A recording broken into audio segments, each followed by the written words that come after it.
नमस्कार। आप देख रहे हैं IBN 24। मैं आपके साथ दिवांशी। आपको बता दें कि एक बेटी जिसके नीट मॉक टेस्ट में कम नंबर आए थे, उसके प्रिंसिपल पिता ने जब उससे कारण पूछा तो उसने उल्टा जवाब देते हुए कहा कि आप कौन सा कलेक्टर बन गए, आपके भी तो कम नंबर आए थे। इस बात पर गुस्साए पिता ने अपनी बेटी पर लाठी डंडों से इतना ज्यादा प्रहार किया कि उसकी मौत हो गई।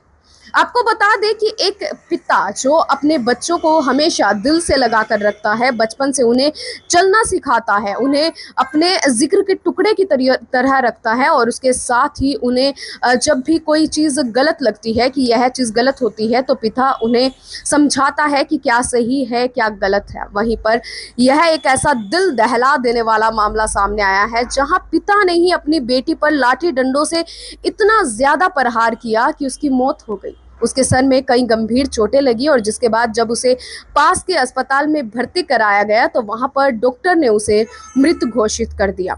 इस लड़की का नाम साधना भोसले बताया जा रहा है, जो एक 12th की स्टूडेंट है और इसके साथ ही अपनी नीट की तैयारी भी कर रही है। आपको बता दें कि जब अगर हमें डॉक्टर बनना होता है, इंजीनियर बनना होता है या कुछ ऐसी पोजीशंस अगर हमें हासिल करनी होती हैं तो उसके लिए कुछ ऐसे कम्पिटिटिव एग्जाम्स होते हैं जिनमें से डॉक्टर बनने के लिए नीट एग्जाम देना होता है। और जब बच्चे किसी कम्पिटिटिव एग्जाम की तैयारी करते हैं तो उसमें मॉक टेस्ट का एक अहम रोल होता है, क्योंकि मॉक टेस्ट के जरिए बच्चे पता लगा पाते हैं कि उनकी कितनी तैयारी है या कहाँ पर वो इसमें लैग कर रहे हैं, कहाँ पर उन्हें ज्यादा ध्यान देने की जरूरत है।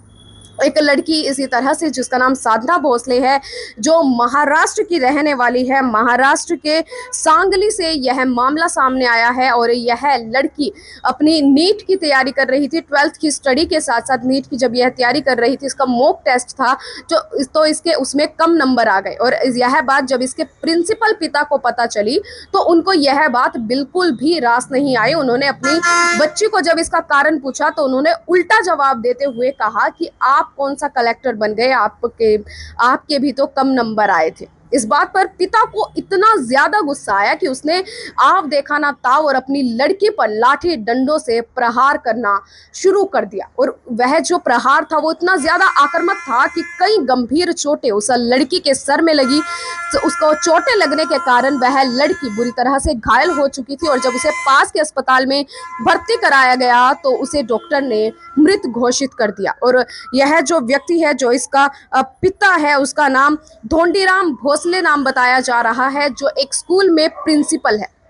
अब आप खुद ही सोचिए, जब बच्चे के कम मार्क्स आते हैं तो माता पिता और उसके साथ उसके जो टीचर्स होते हैं वो बच्चे को समझाते हैं कि हम कहाँ गलती कर रहे हैं या क्या ऐसे पॉइंट्स है जहाँ पर आप लैग कर रहे हो, इस पॉइंट्स पर जाकर आप यहाँ पर अच्छे से तैयारी करके खुद को इस तरह से मोटिवेट कर सकते हो।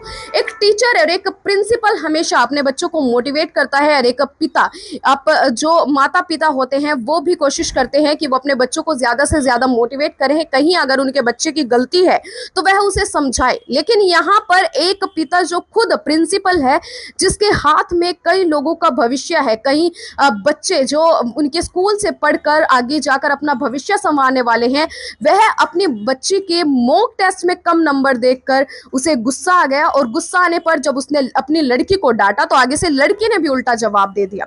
और जो जवाब था वो पिता को 1% भी रास नहीं आया और रास ना आने के चलते उसने अपनी लड़की पर इतने ज्यादा प्रहार किए कि वह जो लड़की थी उसकी जीवन लीला समाप्त हो गई है। अब यहाँ पर सवाल यह है उठता है, एक पिता जो अपने बच्चों को हमेशा जिक्र के टुकड़े की तरह रखता है, उन्हें अपने करीब रखता है, कुछ गलती होती है तो माता पिता उन्हें समझाते हैं और उसके साथ साथ अगर बच्चे को जरा सा भी कट लग जाए तो सबसे ज्यादा पीड़ा माता पिता को ही होती है। शायद इतनी उस बच्चे को फील ना हो लेकिन जितनी ज्यादा उसके माता पिता को पीड़ा होती है। लेकिन यहाँ पर पिता अपनी ही बेटी को सिर्फ कम नंबर आने के चलते उसके ऊपर प्रहार कर देता है। प्रहार करने के कारण उसकी जीवन लीला समाप्त हो जाती है। अब आप सोचिए कि उस पिता ने यह सब तो कर दिया, लेकिन अब वह जो उसकी माता है, जिसकी वह लड़की थी, उसके ऊपर क्या बीत रही होगी। उस लड़की की तो पूरी जिंदगी खत्म हो गई। माता पिता ने कितने ख्वाब सजाए होंगे कि हमारी बेटी बड़ी होकर डॉक्टर बनेगी। जब भी वो किसी हॉस्पिटल में जाते होंगे, किसी डॉक्टर को देखते होंगे तो उनमें कहीं ना कहीं अपनी बच्ची को भी देखते होंगे कि हमारी बेटी भी बड़ी होकर ऐसी डॉक्टर बनेगी, इस तरह से लोगों की सेवा करेगी। लेकिन सिर्फ एक जवाब के चलते और सिर्फ कम नंबर आने की वजह से पिता ने अपनी बेटी को ही मार दिया। आप इस पूरे मामले पर क्या सोचते हैं, पूरी घटना पर आपके क्या विचार है, आप हमें कमेंट सेक्शन में जरूर बताइए। और इसके साथ ही आपको बता दें कि यह जो पूरे मामले की एफआईआर है वो खुद जो हेडमास्टर की पत्नी है उसने अपने पति के खिलाफ यह एफआईआर दर्ज कराई है, जिसमें उसने बताया कि उसके पति ने उसकी बेटी साधना भोसले को उसके ऊपर लाठी डंडों से प्रहार किया था, जिसकी वजह से उसकी मौत हो गई। और उसके पिता ने जब उस अपनी बेटी पर लाठी डंडों के साथ प्रहार किया तो उसके बाद वह जो पिता था, जब उसकी बेटी चीख रही थी, चिल्ला रही थी, दर्द के मारे करहा रही थी, तो उस पिता को जरा सा भी अपनी बेटी पर दया नहीं आई कि मुझे अपनी बेटी को हॉस्पिटल में लेके जाना चाहिए या उसका इलाज करवाना चाहिए। ठीक है, वो उसके बाद यह सब देखने के बाद जो पिता था वो वहां से चला गया और वह जो लड़की थी वह दर्द से ऐसे ही कराती रही। उसकी माँ उसे लेकर पास के हॉस्पिटल में गई, जहां पर डॉक्टर ने उसे मृत घोषित कर दिया। अब आप ही बताइए कि क्या कोई पिता इतना निर्मम हो सकता है, इतना कठोर हो सकता है? एक पिता, एक माँ जो अपने बच्चे के लिए हमेशा उनके दिल में एक खास जगह होती है, उनके दिल काफी ज्यादा नर्म रहता है अपने बच्चों के लिए, यहाँ पर एक पिता अपनी ही बेटी को मार रहा है और मारने के बाद उसे जरा सा भी इस चीज की फिक्र नहीं होती या एक बार भी वह नहीं सोचता कि मेरी बेटी दर्द से चिल्ला रही है, मुझे हॉस्पिटल में दिखाना चाहिए। वह जो अपनी बेटी को जब उसने मारने के बाद वह वहां से कहीं बाहर चला गया। और आपको बता दें कि जब उसकी वाइफ ने यह एफआईआर दर्ज कराई, यानी कि जो हेडमास्टर है उसकी पत्नी ने यह एफआईआर दर्ज कराई, तो इस हेडमास्टर ने, जिनका नाम हमने आपको बताया कि धोंडीराम भोसले नाम बताया जा रहा है, इन्होंने इस पूरे जो ये घटना है इसे कबूल भी कर लिया है कि उन्होंने अपनी बेटी के ऊपर लाठी डंडों से प्रहार किया था, जिसकी वजह से उसकी मौत हो गई। आप इस वीडियो को ज्यादा से ज्यादा लोगों के साथ शेयर कीजिए ताकि लोग भी जान सके हमारे समाज, हमारे देश, हमारे राष्ट्र में इस वक्त क्या चल रहा है। आप देख रहे हैं IBN 24, में आपके साथ दिवांशी। धन्यवाद।